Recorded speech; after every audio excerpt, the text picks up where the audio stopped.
शिष्य आहे ना, तू झोपून करू दे ना काही काम. घरच्याच ताण वेगळा तो ताण वेगळा. तू झोपत नाही तर झोपत नाही, दुसऱ्याला काम करू देत नाही, झोपत काय? कवा त्या पोरीले काहून अशी बोलून राहिली ग तू? इथला काय ताण आहे तुला लगे घरातला? सरापारची काय काम करून राहिली तू? साऱ्या पारची काय काम करू राहिल्या म्हणत्या, झोपेल ती मी पारची आली तशी काम करू राहिल ना का? तुम्ही करते सगळं घरातलं काम चालल्या बोलायला की वाचत नाही तुम्हाला? वरून तोंड करून बोलते माझी. तुपल्याकडे का मी तोंड खाली करून बोलू का? अव इथली तोंडा आहे तू तर सऱ्या आळीला मांडून राहिली. आणि आता तुले काय म्हणायचंय? तुझं सबरी बनली.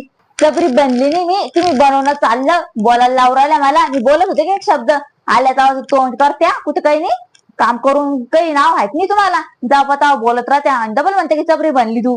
अव तू पहिली सबरी बनेले. माझ्या नात्याले तो बैल करून ठेवलं. अहो मी त्याले काम सांगितलं, तो आपलं काम ऐकत नाही, तो काम ऐकतो. ऐकनच ना मग ते काम. मी बायको एक द्यायची, बायकोच काम ऐकतच असते.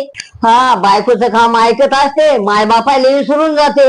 अशा राहत्या मग त्या ताज्या गोमाश्या. हा मी आहे ताजी गोमाशी, पण तुम्ही माझ्याशी गोड बोलता कधी कधी पण बोलता तर कडूच बोलता ना. थोडंफार जर गोड बोलल्या असत्या तर ताजी गोमाशी तुम्हाला अशी चटकन चिटकली असती.